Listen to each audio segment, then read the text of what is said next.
Welcome to another episode of the Lifesprings International Podcast. My name is Britt Santos, and I have the great joy of being your host. Lifesprings is a global network whose mission is to connect, encourage, and prepare women worldwide to impact their communities with the love of Jesus. One of the ways that we can do this is by helping each other in our own spiritual formation so that we are ministering out of an overflow of our own relationships with God. But how exactly do we do that?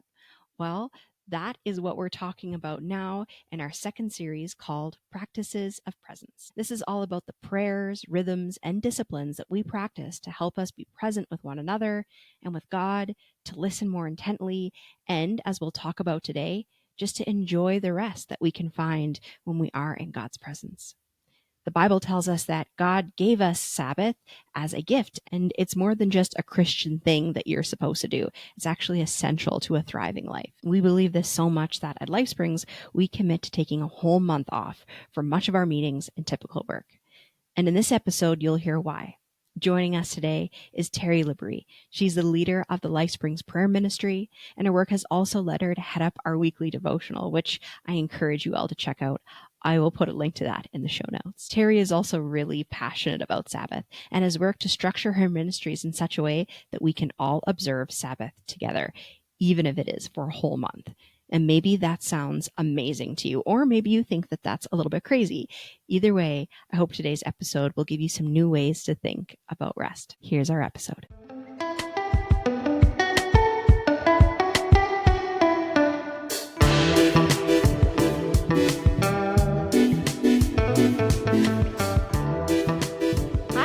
And thank you for being with me for another episode of the Lifesprings podcast. Christa Eisbrenner is back with me, and I have my friend Terri here. I've already learned that I have to get Christa to introduce people, so I will let her do that because often, as I always say, we ask you guys to introduce yourself, and I think you're just too humble. So, Christa, will you just start by telling everybody who Terri is and why we invited her to be here on our episode about Sabbath? Would love to. I met Terri for about the first time, I'm going to say 2010, at a Lifesprings retreat. And Terri is just one of those people that's easy to love right from the beginning. Terri has a huge heart and welcomes everyone in the Lifesprings community into her circles. Terri, with her huge heart, sacrifices a lot to go to a lot of different places to share that welcoming love of God into our communities.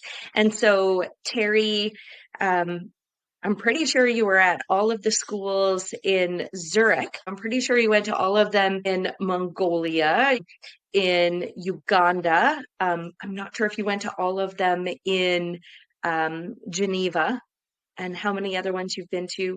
But Terri gives the gift of presence, and you feel like you have her attention when you are talking to her. Terri also heads up the Lifesprings Prayer Ministry. So every Monday morning, I don't know how many years you have been doing this, Terri, but she meets with a group of women and prays for our community. And so if you need people praying for you, you can get a hold of Terri, and I can say Terri will pray for you. Terri is also the organizer of our Tuesdays Together weekly devotional, if you will, from the writers in our Lifesprings community, and we get to hear from each other and we go through different themes.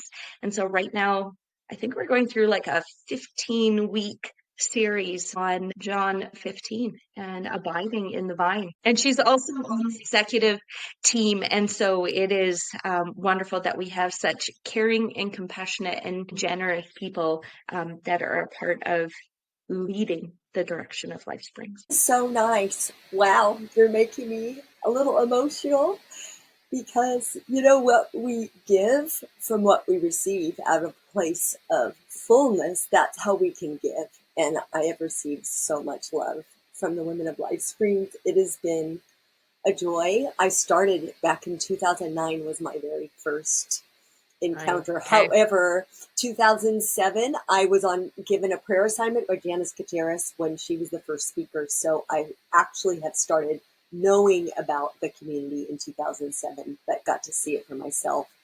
And wow, what a rich journey it has been. A love journey, for sure. God has been so good. I love that Christa we have an audience now. We're in 15 different countries internationally. So I love that Christa just told an entire world of people that Terri will pray for you. Just call her up and she'll pray for you. So Terri is about to be very busy with her prayer ministry, which I love because from the little I know about you, you seem like someone who's very energetic and very passionate about prayer and presence, and that you probably would be up for the job. Yeah, my impression of you when we met at the most recent gathering is that you seem energetic, full of life. It's a delight to be in your presence.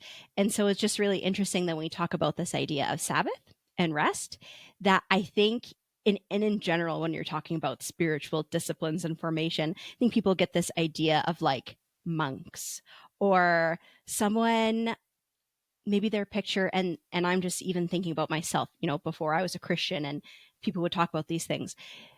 Maybe they're thinking of someone who's just so quiet, a nun who just, stays in the nunnery.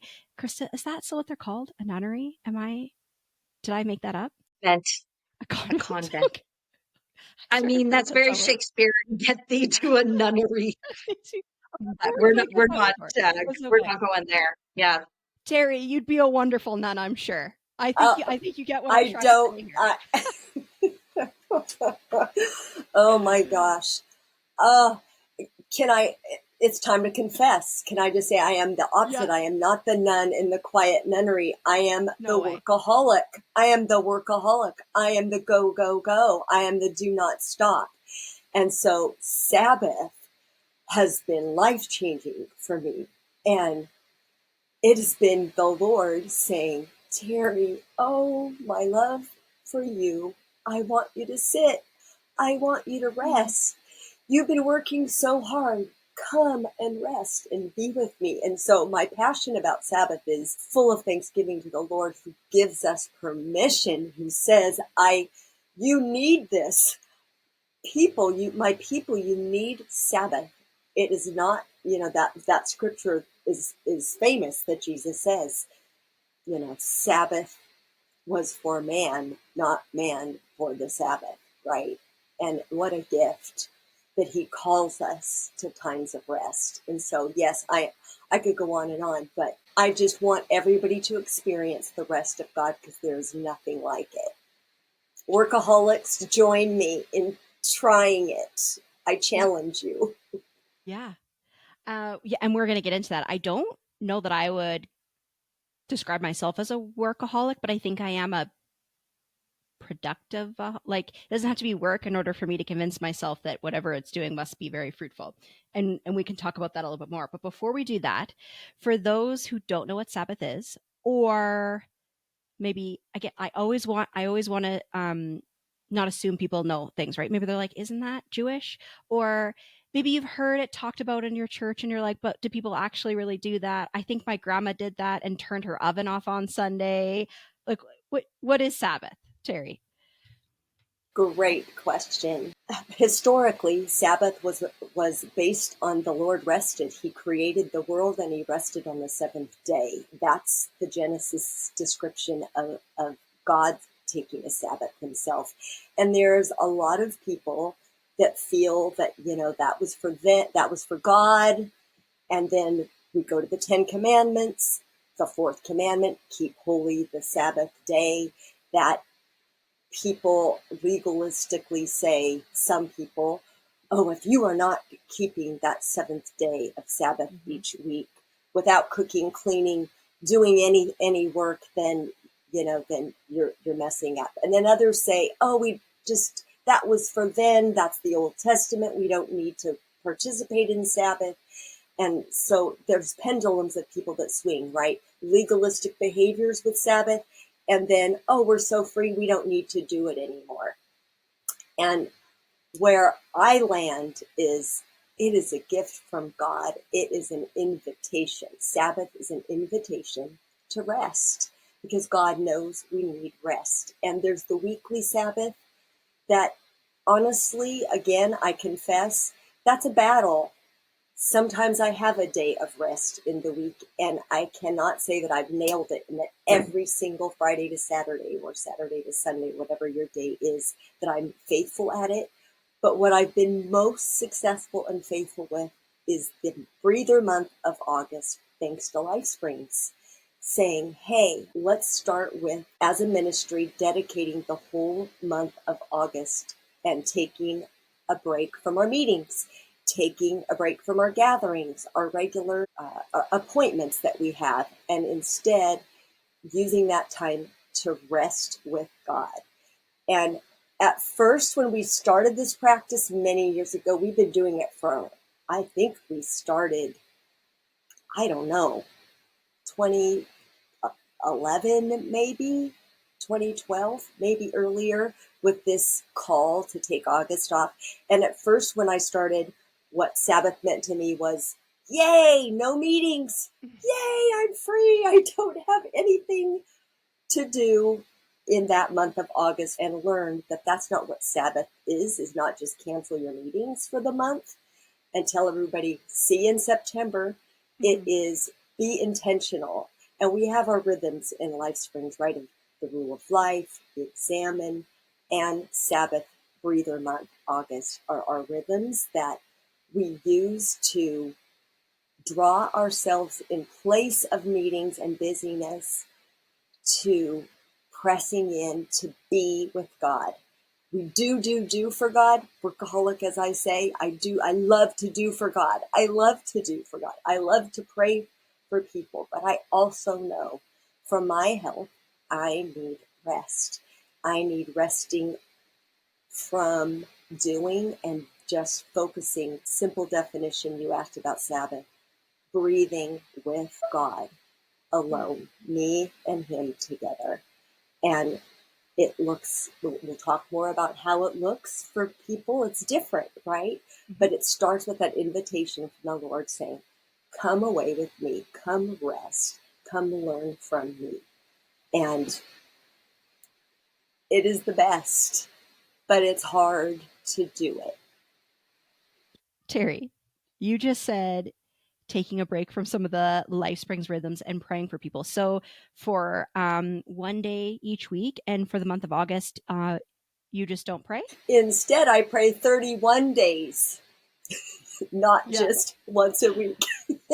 No, that is a great question. I don't pray in a meeting with others. It's the meeting is canceled, but prayer is not canceled.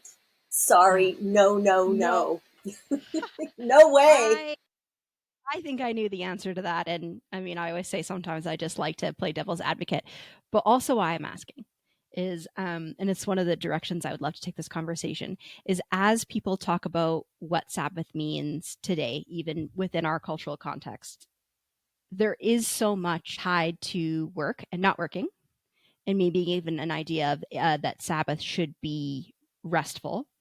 And so if Sabbath is all about not working and it's all about resting, and if I'm someone that doesn't find praying and fasting and reading my Bible restful and fun, then hey, shouldn't I take a day off from that? And what would you say to that? I would say that is a conversation between you and the Lord. You say, Lord, help me to observe the Sabbath rest in the way that you would call me to do. And I might have in my mind checklists of what I won't do and what I will do, but the preparation for the Sabbath is bringing all of these concerns to the Lord and saying, Lord, what do you have for me? What do I need? And for example, I just wrote out some things. When we are taking Sabbath, we're choosing to rest, to stop to breathe, to pay attention to my thoughts, like what you just mentioned, those kind of thoughts, my feelings, my body, my health, my spiritual health. Sabbath is bringing all those parts of us before the Lord and saying, what needs rest? Not a to-do list for Sabbath. We want to bring a to-do list to Sabbath. What we're going to do. There's the do again. No, we're to be. We're to just be. And if we just sit there and get in touch with breathing. How's my breathing? Wow, I'm breathing fast. Wow, I'm hardly catching my breath. What's going on, Lord? And Sabbath is his call, his invitation. Let's pay attention. What's going on? Maybe you're having chronic health issues. I've been really battling some health issues. And at the end of the day, after all the tests, you know what they conclude? It's stress. And I'm like, I don't think of myself as a stressful person, but not paying attention, not like that pushing myself all the time, even with good things, can take a toll on our bodies. So if memorizing a big scriptures, that's what you should do for Sabbath. No, that's ideas of what you should do, what you've been told or what you even feel guilted by. Sabbath is, if you can believe it, if you can trust God to show you how to do it, just sit with him and we're like, help me pay attention. What do I most need, Lord? And Jesus always says, what do you want me to do for you, Brittany? What do you want me to do for you, Christa? What do you want me to do for you, Terri? And sometimes, Brittany, I'm so crazy and busy, I don't even know because I haven't taken the time. And Sabbath, it's time to pay attention to our health, spiritual, physical, mental, all of it before the Lord, and talk to him about it and listen what he might tell us or how he might answer us. And Sabbath rest is our date with him to reveal to us things we may not even know or have a clue about, but he knows. Okay, well, let's get into a little bit more of that, what it is and what it's not. Christa, to put you totally on the spot, because if anyone can answer it, it's you. Can you help us understand what would be the difference between how we're describing Sabbath and how we practice it in our communities and the Jewish tradition? For those who don't know, Christa did not get this question in advance. No. And I am not an expert on Judaism, but I will do my best to answer this. In the Jewish tradition, it's a very set time. So as Christians, we're way more wishy-washy on like, I can take my, Friday to Saturday. I can take mine on Sundays. I take mine whenever it is. And in the Jewish tradition, it's a very set from Friday at sundown to Saturday at sundown, and way more clear on what can and can't be done. And so from the Old Testament, it's saying like, you can't start a spark for a fire. You're not supposed to start a fire because then that would be starting for work, for doing something like for food or anything. And so in the Jewish tradition, like how that plays out in modern times is you don't start appliances because that would be the same as starting a spark. Is that where that came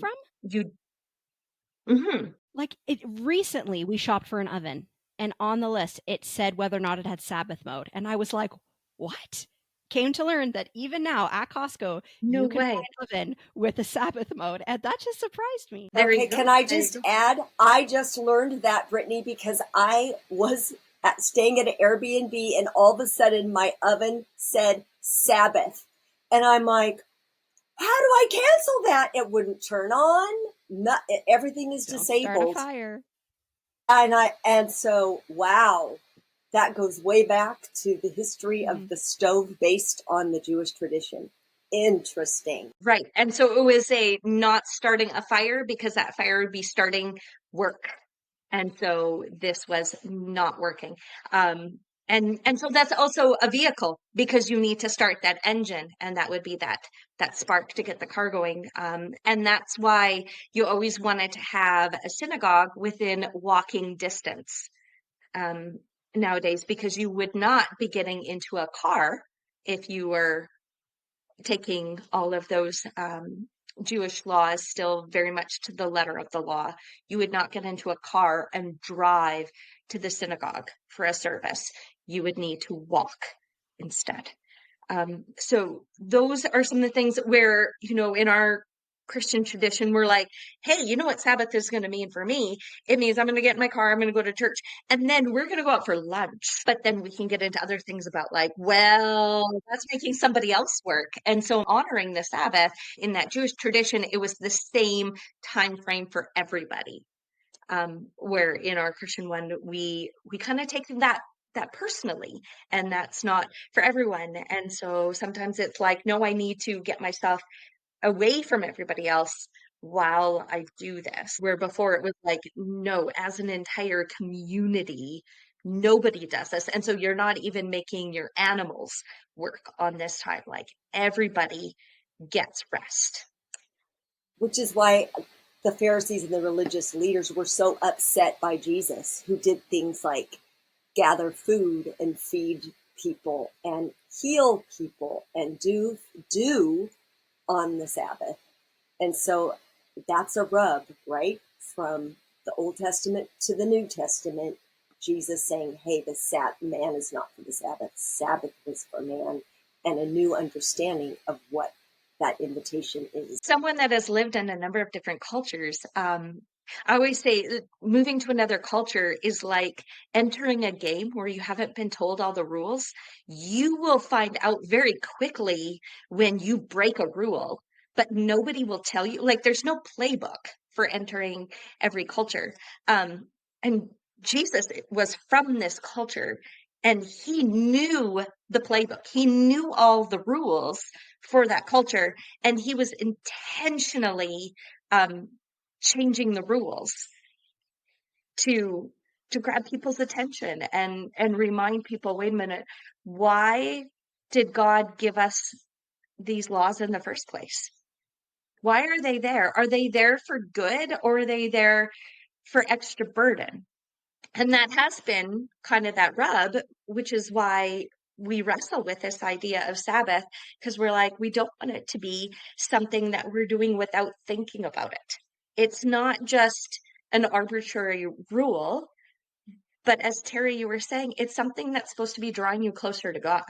And so if your rule is just, no, you can do this, you can't do that, don't turn on your stove, but you're not actually taking time to sit and breathe in the presence of God, then were you made for the Sabbath, or was the Sabbath made for you? And so I think a lot of it comes down to intentionality. Now here's going to be my question for you, Terri. I didn't talk about your family at all. Terri has been married to Joe for I don't know how many years now. 43. 43. They have 4 children and 12 grandchildren. How many grandchildren? 13. You were close. 13. Close. All right, Terri, and you were just telling us earlier that you have a brother and his family that were walking into the house at the time. How do you do Sabbath when there are kids and grandkids and extended family members? What does it look like to sit in the presence of God as a woman with all these people around you? How do you do that, Terri? I love that question so much, and the Lord knew, because I wrote about it in my journal today, that very thing, saying, Lord, you know me. I do work, because my brother leaves on Saturday, and my whole family of 23 people are arriving Sunday, Monday. And so I'm going to put this into practice. And my modus operandi is to run around like a chicken with her head cut off. And the Lord really impressed on me. Sit, talk, listen, rest with your family. It's okay if everything's not immaculate. It's okay if somebody has to wait for something. Because I find myself like a gopher. I go for this, I go for that. I'm constantly moving when they're there.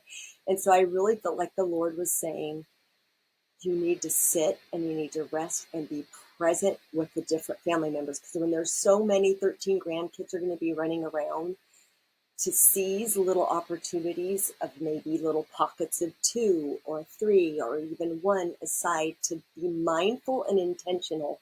Because I'll share with you, last summer, they all came also. July tends to be when everybody can come home. They live, my 4 kids live in 4 different states, so they all try to make it all on home in July. And I ended up in the ER dehydrated because I had water bottles with every family member's name, and I was filling those because it was really hot, but I didn't fill my own bottle. And I ended up overnight, my heart was doing weird things, all because of dehydration. So I feel like the Lord is saying, okay, Sabbath has to be a part of your life when it is so crazy and busy. And it's a rhythm of resting. And I haven't figured it out. I have a challenge from the Lord. I'll let you know how it goes, but I think intentionally connecting, and my word for this year is connected. And how do I connect with 23 family members when they're all together? It's a challenge.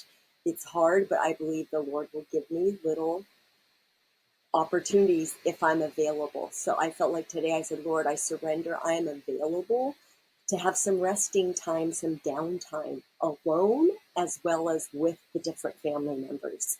So I'll let you know how it goes. I'm going to count on the Holy Spirit to kind of direct me. But when we're intentionally listening, I know God's going to show me how to do it. I have a little bench on my patio, and I've already thought I've got to invite different ones to sit on my bench with me, do little check-ins, connect with them. And they'll figure out the food. I don't have to be slaving. I have 3 daughters, and they're very, very helpful and resourceful. And I need to let them help me. I need to let the Lord help me learn more in my Sabbath times. I need to allow, right? It's giving permission. I have to choose. And so today I just want to say, everybody choose Sabbath. God gave it to us for a reason. We desperately need it. We desperately need it. We literally become physically sick when we don't have Sabbath rhythms. Yeah. And what's really cool, I mean, I always think I could write an entire book on all the places in nature that God reveals his truth about us and how he created us. And one of the many examples is there was a study where some researchers were able to chemically change trees so that instead of them going into the dormant phase, that they kept growing. And the idea was, well, we need to renew our resources quicker. Is there a way that we could make it so that trees just kept growing and they didn't go into that dormant phase? And so they figured out how to do that. And then what they found was the trees just died. So they grew and grew and grew, and then they just died, or they were smaller, or their roots weren't as deep. And they were like, oh, so it turns out all living things need a period of rest, or else they just that even trees don't thrive. And Wow. that changes, I think, how we look at winter. You know, all these things that are kind of where innate in even our seasons is these pauses, and that we need it to thrive. So that goes back to that Old Testament teaching. The people needed to take Sabbath, the animals were given Sabbath, and the land as well is given Sabbath. That every 7 years you were just supposed to let a field go and not plant a crop there. Give the soil time to rejuvenate. And if you don't, I mean, as a farm kid, if you are not taking care of that soil and giving it the rest and nutrients it needs, you will not produce a crop. And so when we overextend the land, we suffer for it. And Lifesprings is, as a ministry, has made this statement that we know that to be true. And as a ministry, it is very hard to say we're not going to meet in August. Oh my gosh, are we going to get behind?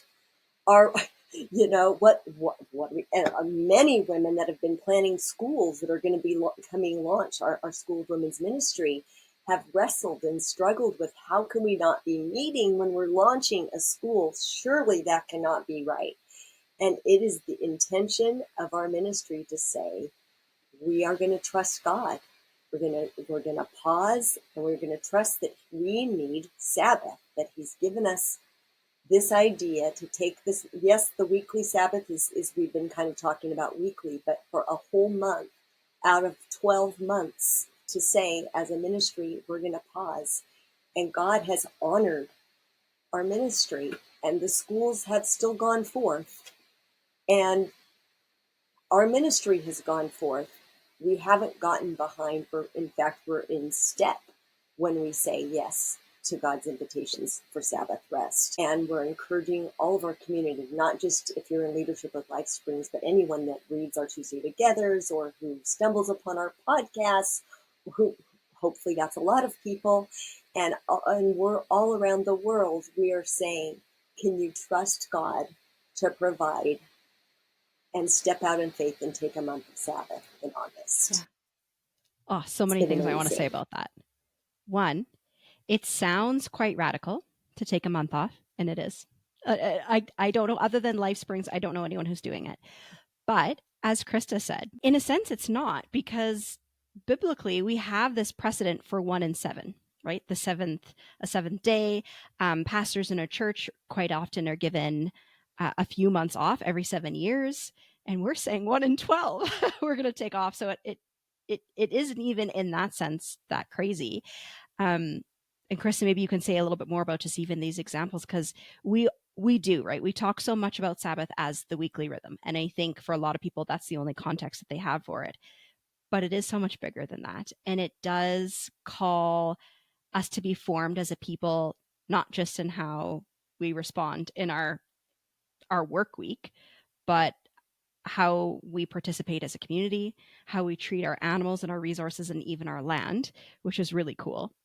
Because one thing I wanted to say is, within this topic, I feel like there's three main places that you can go. Okay, bear with me. One is to look at it from the perspective of Sabbath as absence of work. So how do you observe the Sabbath? And, I've heard one of my friends who grew up Mennonite, he was like, I was never allowed to play soccer, and how he to this day argues with his dad about that's exactly what I should be doing on the Sabbath. So I think, there's a piece about play and rest. And I would even say Ruth Haley Barton talks a lot about this, how rest isn't just not working. It's not just this passive thing. And then the other thing that I think this means for people is Sabbath is discipline and obedience. And that for them, the whole place of Sabbath is because God told me to do it. And that's where that legalistic piece comes in, right? Is we're told that this is what we're supposed to do. And so I will obey. And what my Sunday, what Sabbath means to me is following the rules. And maybe that is an act of discipline. I'm going to discipline myself in this. But the third thing, and I'm going to go ahead and say right now that we won't get into it because it is such a big topic, is that Sabbath is also, some would say, an act of resistance. and it is for me. Gonna go I there. know Chris is so excited. We want to go there. So we do have a friend, Nikayla. She doesn't know this yet, so that's fun for her. But we will have her on the podcast to talk about us, because we have a colleague, and this is where she's taking her PhD research to talk about this. And it's something Walter Brueggemann, the late, just recently passed Walter Brueggemann, this idea of Sabbath as active resistance. And that sounds really big. And again, we can get into that a little bit more, even if it has to be on a future episode. But for me, one of the only rules for Sabbath with me and my kids is that we don't participate in consumerism. So we're not going to go to McDonald's to give mom a chance to not cook, because now we're just making the 17-year-old make us lunch. And one of my rules, and sometimes I slip, I haven't been great at it, is like not to go on social media or to watch something with ads. It's like for 24 hours, just don't sell me anything, and I don't want to buy anything, and I don't want to consume, because we're no longer in a culture where we're going to not go plow the field, right? And so even what it means for me to work or get other people to work looks so different. What do you guys think about that? Is Sabbath for you not working and laying in a hammock? Is Sabbath checking a box of being a good Christian and doing, being obedient? Or is Sabbath something else, resisting or a pushback on a culture? Or is it all of those three things? I think it's all of those three things, Brittany. I do. And I even was writing down my thoughts about our culture celebrates the workaholic. You are like, you are revered, revered. You are, yes, look what this person can do in 24 hours. And people saying, I only need 3 or 4 hours of sleep. When I hear people say that, and there are some famous people that are saying, I can do with just 3 or 4 hours of sleep a night. And we promote you've got, you can turn off your phone. Are you crazy? What a radical idea today, to go silent. Silence and solitude are so not celebrated. They're looked upon negatively. And, there's so much pressure in society. And so resisting the pressures is a part of Sabbath. It's not easy. Reading Walter Brueggemann blew my mind when he was talking about Sabbath.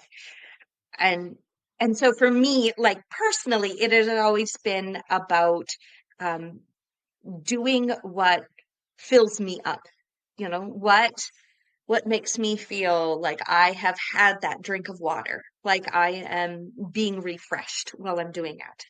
That for me has been something I've been intentional about doing. And so when Walter Brueggemann was connecting some dots for me, what I didn't say about the Old Testament, speaking of Sabbath, it was also in the economic Sabbath. If you had someone that owed you debts, they were canceled every 7 years. So once again, that number of 7, like just economic, if someone had a loan, that loan was canceled. No matter how much they had paid off, it was canceled after 7 years. And we talk about the year of Jubilee, and that was every 70 years. And then so it was way more on like an entire societal level. All of those things, if you had someone couldn't pay their debts, and so they had to sell off their land, like their land goes back to the original owners every 7 years, this year of Jubilee. Because I think that's something that as in Christian culture we hear about. There's a fun little song about that we sing and everything, but it was really a radical, we are not going to let consumerism rule our lives. We are not going to be ruled by money and mammon. And so what does that look like for me as an individual when we are doing Sabbath? Does that mean that when I'm planning those things that refresh me and bring me joy, they're also not going to be things that are destroying my bank account to make them happen. That's not a part of Sabbath for me. And that can get really tricky, because sometimes I'm like, but a big expensive vacation will bring me rest. And going, well, it may be something fun for you, but don't, and I'm talking about me personally here, because once again, as Christians, we're way more of set our own boundaries for this. But I don't see that as my own type of Sabbath, because it's not an economic rest as well. And so all three of those need to holistically work together. In North America, which all of us are, so I can say that because often in our podcasts, we're not all. So I'm like, that's not true. But as North Americans, we are quite individualistic. And so I think it is important that we talk about this, because of course, even in this conversation, we're saying, well, what Sabbath means to me, or the way that I observe Sabbath. I think it's correct to do so because our cultures will influence what it means to be obedient to God in that. So not that it's wrong, but we can be so individualistic. And I think what our colleague that I was referring to would say if she was here, Christa, Nikayla, is that sometimes observing Sabbath might be actually you giving your staff the day off and you doing the work. And we never talk about it in that version. But if there is this idea of, those year of Jubilee and erasing debts and all of those things about how Sabbath forms us as a community and how it reflects the kingdom of God and who God is, that a piece of it could be saying, who the Sabbath might need to serve is the oppressed. And those who do not have the option to not work Sunday because they work 7 days a week. And if we were to pull back and look at it as, which we often do in Lifesprings, to say, well, what does this mean as a community? Is to say, as a community, observing Sabbath might be to say to those who do not have anywhere near the economic means that we would give them the day off to rest, even if that's expense as us. And I just say all that because I know somewhere someone's going to listen to it and say, you're only talking about the individual side of this, which is so important. As Terri said, like, what a beautiful analogy of you literally didn't fill your own cup, Terri, and it almost killed you. Like, that's such a beautiful picture of what it is. But then there is that community part as well. Absolutely. And as you were saying earlier, I don't know of any other communities of people that are so intentional about taking this season of Sabbath. Like, we have Breather Month. It's not just a day, and we do it every year, and we've been doing it for years. It wasn't just a one-off experiment that we did one year. We have been doing this for over a decade, over 15 years, I'm going to say. Hey, Terri. Mm-hmm. Yeah. And it is a strength of our ministry that I delight in when I hear people saying, I really want to grow in this. There's a lot of excuses why we can't do it, but what I found is, what can you do? We're all about in Lifesprings, she did what she could, right? What can you do in Sabbath? And it will look differently for each one of us, but in community, to know we're all in this together, encouraging one another. Is it okay to send an encouragement to one of our sisters in Lifesprings during the month of Sabbath? Is that okay to say, oh, thinking of you, praying for your Sabbath today? Is that working? Is that not okay? Do you see how we can get carried away with legalistic little things? But I think it would be amazing to receive a little message in my Sabbath month. God put you on my heart for your Sabbath.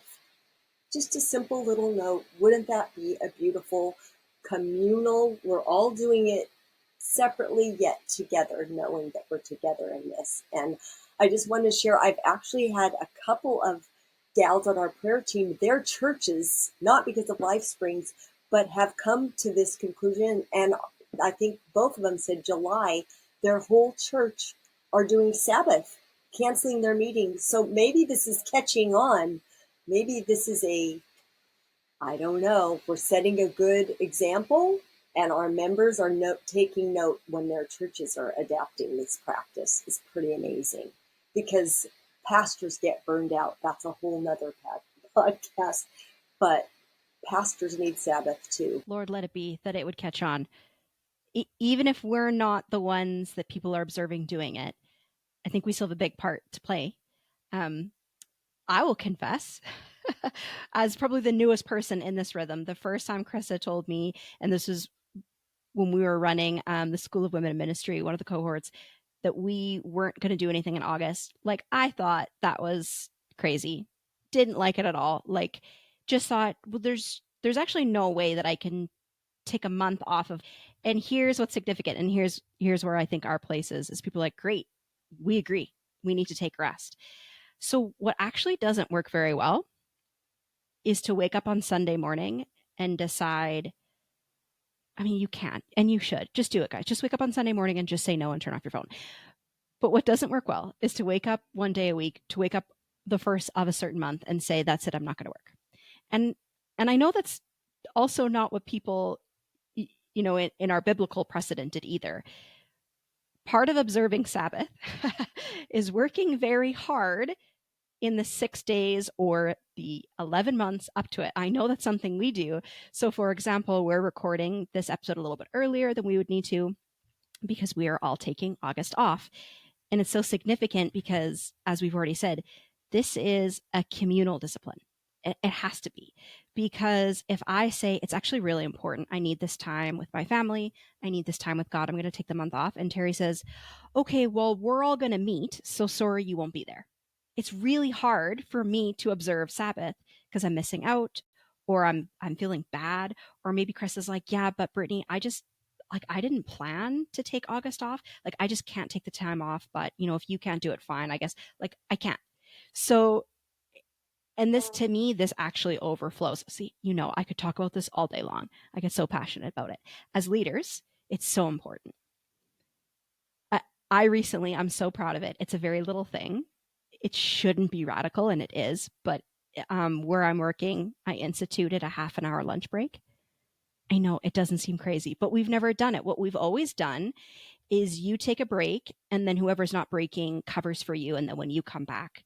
But what happens is because we never close our doors, like people who need us never stop coming in and people just never take a break. And I've noticed that as a leader, and I've seen it with pastoral staff as well, if you say, oh yeah, if you guys need a break, you go ahead and take it, but you sit there and keep working, like they see we don't take breaks around here. So you need to, as a community, really observe it so that everybody else can. And observing it is also planning to take the time off and working hard in July, working hard Monday to Friday so that you can rest. So when we talk about how do you actually do it, in truth, it's not just getting to relax a little bit more than someone else. There's work, weird to say, right? Would you guys say that's true? Or are you more organized than me? Absolutely true. And I even, I have my little calendar. Get out that month of August in your calendar book. And first, how I start is I just start writing down every single normal Lifesprings meeting I would have in the month. And then I look at it at an overview rather than waiting till August 1st. Oh, today was supposed to be a meeting. Oh, no, I didn't plan for that well. What am I going to do? So I'll do nothing. If you're not intentional, life will just happen and everybody will gobble up your time. So I just think that's amazing that you've set aside a half-hour lunch break and said, we're doing this. As a group, we're doing this. And you absolutely have to prepare for that to make that possible. Knowing that probably in the morning, you're going to be really mindful that, okay, 12 to 12:30 is going to be a pause for all of us. And so with Lifesprings, we have different meetings, each one of us, but if we're looking ahead, we can plan and prepare now. And I'm in charge of the Tuesday Together collecting and getting that going. So I said, guess what, writers? I need it by July. I know you signed up for August, but we need to get it. And everybody is sending them to me now to prepare so that the Tuesday Togethers, everybody that's listening, if you haven't signed up, you need to sign up. It's so encouraging. These women are so encouraging. And even 4 Tuesdays in August, you will get a great message of how the Lord speaks to these writers about what rest means, and with some great prompting questions. So even if you set aside 4 Tuesdays in August, that is, people say, I have a job. Are you asking me to quit my job? The women of Lifesprings have other jobs that they're doing. No, it's the meeting times particularly that we want you to focus on as a start. We're not saying quit your life for August, but we're saying adapt your life to a Sabbath rhythm in place of meetings that we would have. And it takes a lot of preparation now. Don't wait till July 31st. But if you do, there's a lot of grace, and start when you can. But yeah, preparation is everything. Well, that actually brings me to another, I think, pitfall that is good to mention is, okay, well, if you say, well, I have a job, I can't. No, you can't quit your job for a month. Oh, maybe you can. If you have 4 weeks of vacation, you should absolutely do that. I know as a mother, I can't not take care of my kids for a month. So, right. So we have to do things. But here's what I said. Here's the other pitfall. What doesn't work well, and I know we do this with vacations. Everyone knows we talk about, like, sometimes it's stressful to take a vacation because when I come back, there will be a week's worth of emails. It'll be 2 weeks worth of work, right? Because so often what we do is we work. That's what I mean by then you just stop. And then when you come back, you're fresh, but you have all of this. And I think that's really interesting because I know in Genesis, it says on the 7th day, God rested. But interestingly, our calendar is built in such a way that Sunday is technically the first day of the week. And I always thought that's really strange because everyone knows Monday is the first day. And in the context of August, if you don't prepare and you work and then you just shut down and then you get to September. And for a lot of people, September is the new January, right? It's when program starts, when school starts. You are not starting fresh. You're starting with a month's worth of work. So if you have not prepared, what that sets you up for is to start your week at a deficit. And so I think the shift that probably needs to happen is looking at whatever, if it's Saturday, if it's Sunday, whatever your Sabbath day is, whatever your month of rest is, that it would be the beginning of your season, if that makes sense. So if you know September is going to be crazy, kids are going back to school, extracurriculars, maybe you're a university student, to take the 2 weeks before that thing starts to rest and to start with a full cup. And again, that takes preparation. You can't just start. Yeah, when we kind of start a deficit, I think that's really tough. But I feel like we always look at Sabbath as, I'm going to get through my week and I'm going to skate into with the last shred of energy I have into this last day. And then, I'm kind of dealing with whatever Monday brings. So saying that,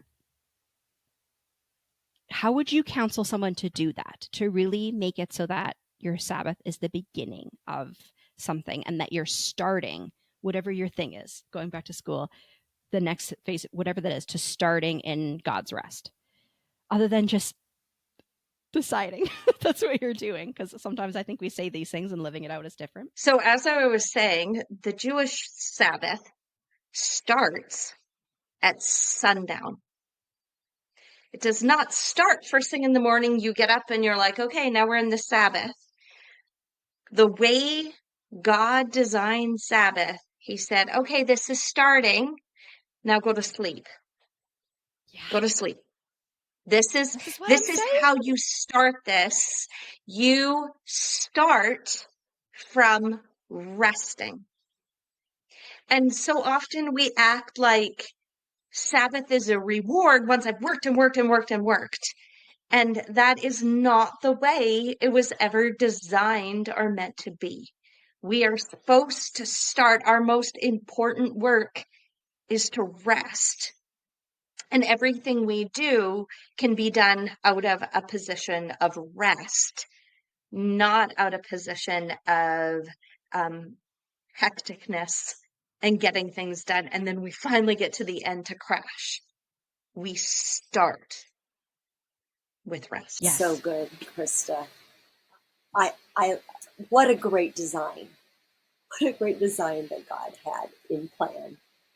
And again, what would it look like to start that Sabbath at bedtime and with a prayer going into your sleep? God, what are you calling me to do on my Sabbath day tomorrow? God, what are you calling me to do? And then I'm going to go to sleep and I'm going to wake up trusting that God is going to show me what he has for me to do. And when I'm awake, I'm going to just have a day of, there's so many creative people with creative ideas.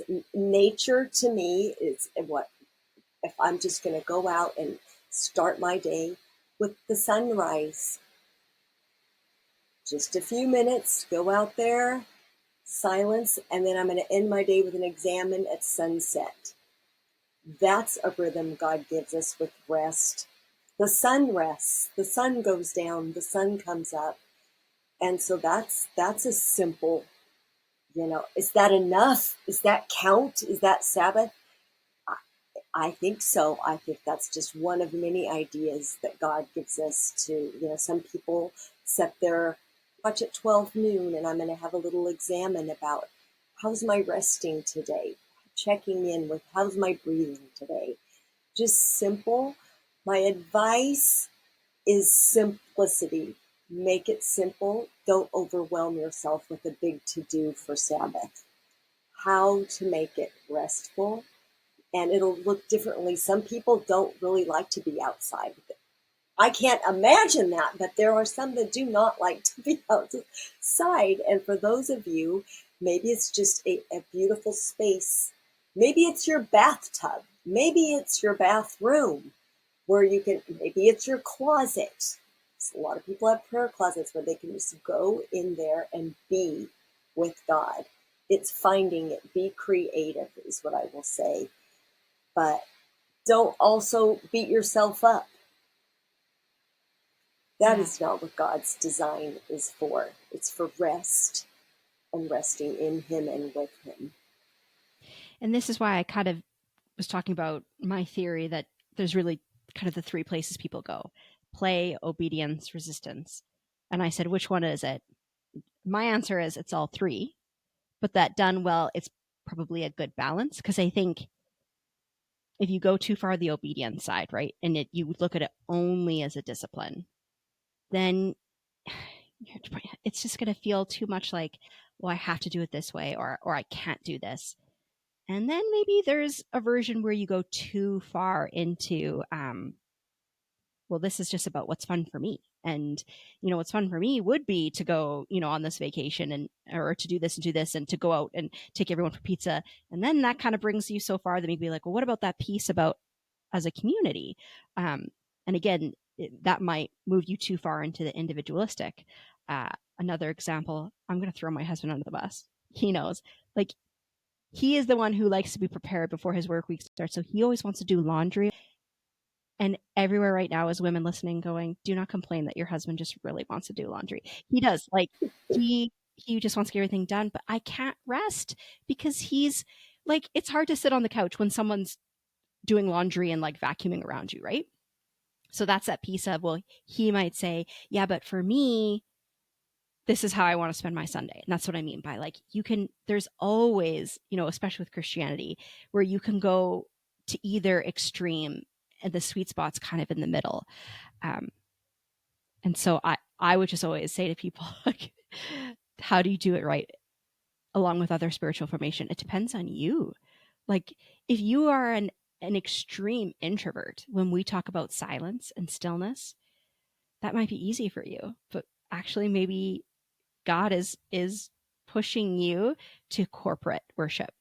And maybe you're very extroverted and you think that that's where it's at. And maybe God's actually saying, I just want you to sit in silence. So I would say if you naturally gravitate towards, to me, resting on Sunday is going out for ice cream and, watching sports and like those, that all might be great things. But what's the other side? What's the other side? Like, is there a piece that you can kind of respond to a little bit more in some of the things you've been talking about, Terri, of finding some stillness, finding more time to just be present with God? And maybe you're someone that's like, you don't need to tell me twice to stay home and not talk to anyone and read a book. I already was planning to do that. For you, maybe God's challenging you to something else in that. And I say all this because we've already talked about it. How do you do this in community? Well, as Lifesprings, we take this time off and we do it so that it gives permission for someone else to take the time off. But if we look at the ways that we influence our faith communities and our churches and our small groups, it's a tricky thing.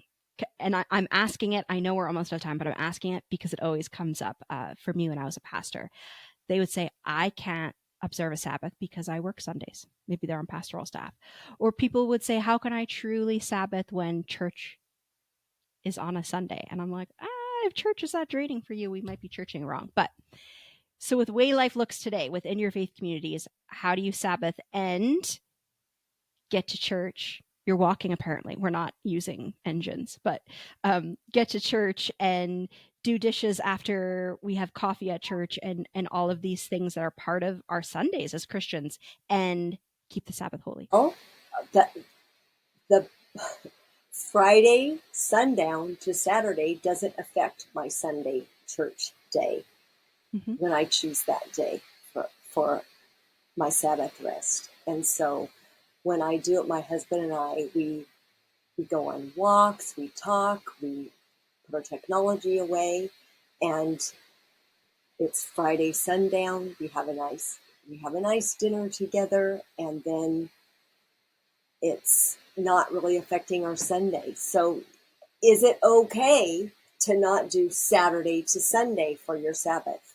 Is that allowed? Is that okay?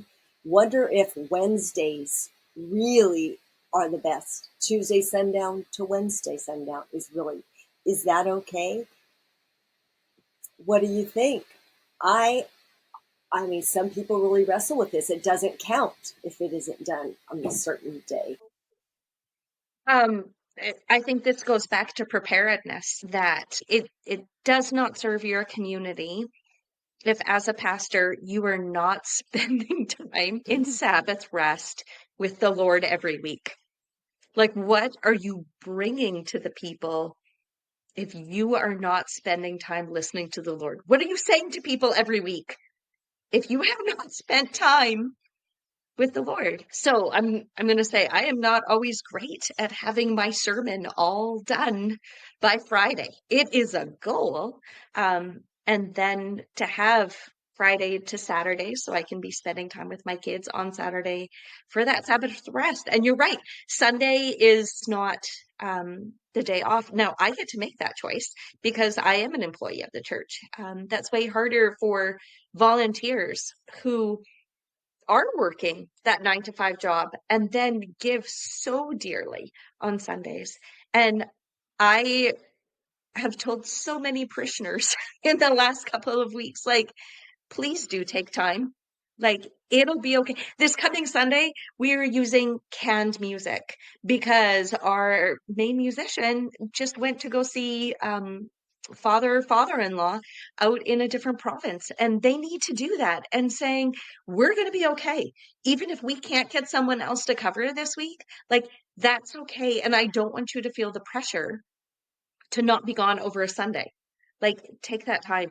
And so I want to say, as the person in that authority position, to be given permission to our volunteers to take that rest. Somebody else that just felt like we've had a lot of activities, a lot of events recently, and just going, I'm tired. And I'm like, I don't want you to come to church begrudgingly because you have volunteered so much. Please do what you can, but don't volunteer out of obligation. Like, that doesn't serve you, that doesn't serve us. And come wanting the joy of community, but not the pressure. And I mean, I say that as someone that pastors 2 small churches. Like, volunteers are not an unlimited resource.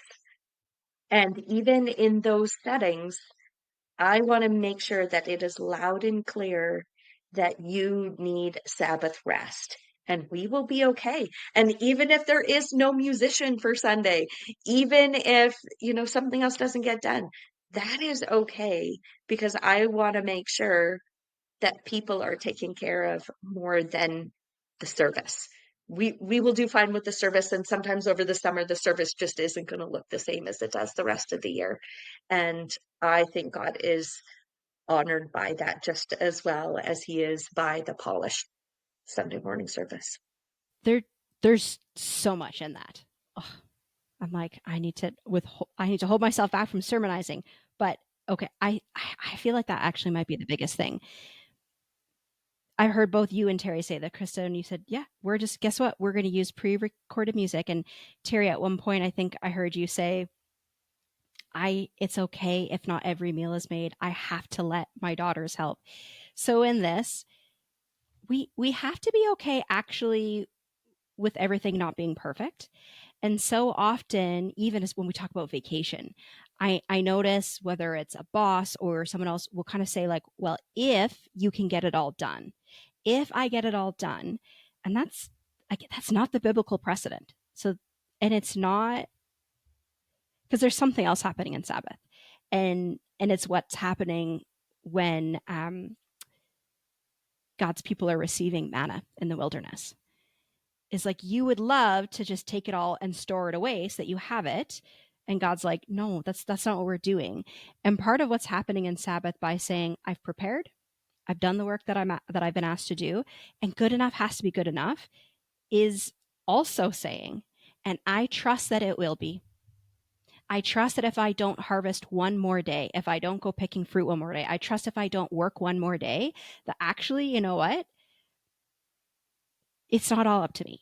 Christa, if I don't stay up 2 more hours making this the very best sermon that ever was, guess what? It's not actually all about me, and that God is doing something here.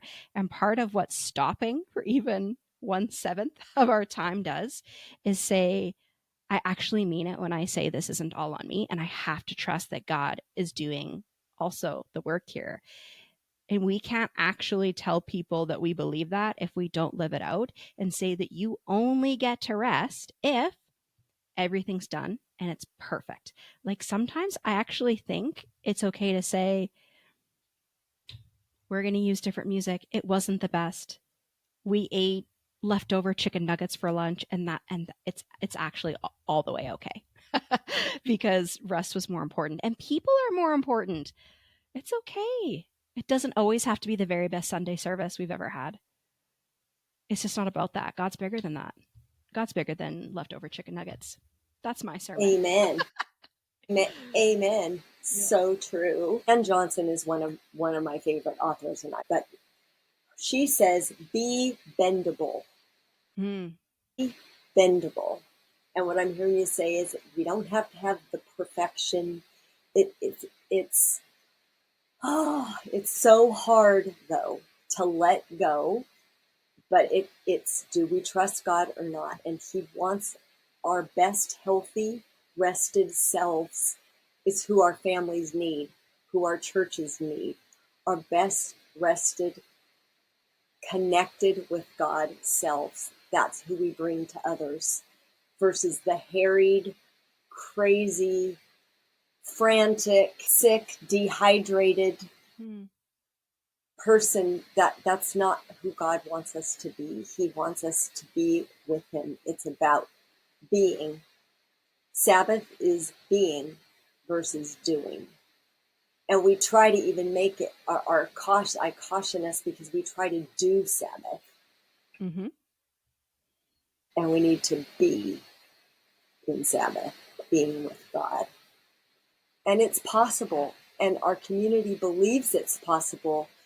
And year after year, we keep encouraging more and more people that we can how important it is.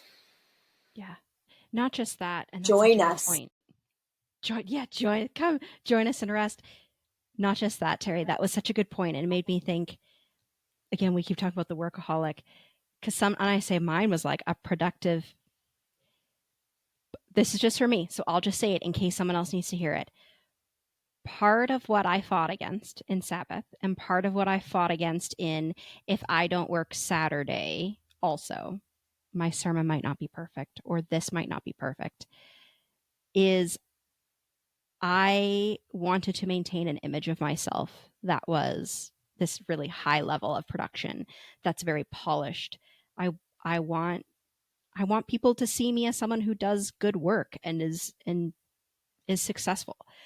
And if I take a day off and that all comes crumbling down, I guess what I'm trying to say is there was a little bit of an idol in my ability to be productive, an idol in my ability to get things done, to do things, to be on top of things. And I needed to let that die. Like if it terrifies you to your core, the idea of saying no to someone or the idea of saying, yeah, I'm taking Saturday and Sunday off, so it's not going to get done. If that terrifies to your core, you probably need to have a talk with God because there's probably an idol there, right? And again, I say that just as someone who this is something I struggled with. One more question before we talk about books, because that's always our actual last question. Do either of you, Christa or Terri, have an example? We always like to talk about in real life, when this matters. Do either of you have an example of when it made a difference in your ministry, or the way that you minister to people because you took that rest, because you observed this practice? I can just share my marriage. How does it affect my marriage? When I am working myself through a frazzle and stress, I am not my most loving wife. When I have gone over to my local monastery, I can walk there and I rest with God, and I try to do this rhythm as often as I can. When I come back, my husband is getting a peaceful Terri. I am bringing peace into my marriage. I am bringing my most healthy self that's a better listener to my husband, that's a better companion for him, that he would want to be around. Who wants to be around a frazzled person that is not filled with peace? And so just as a mom, my kids are grown up. As a mom, I remember many frazzled days and just saying, oh Lord, Forgive me. Thank you that tomorrow's a new day to be filled up and to bring peace in as a mom into my family. So your immediate closest relationships are going to benefit. Amen. So I'm going to say exactly. So I'm not going to repeat that part of it, because yes and amen to everything that Terri just said. I'm going to bring the Lifesprings part of it in the what that does once again as a community when we are planning things like schools and we're like, can't take the month of August off. Like, we got something to plan for the fall here. We have a big event plan. There are things that need to get done. And for us all to keep each other accountable for, we're going to do this from a place of rest. We need to be sitting in the presence of God before we have anything to offer other people. And so we're deciding this together.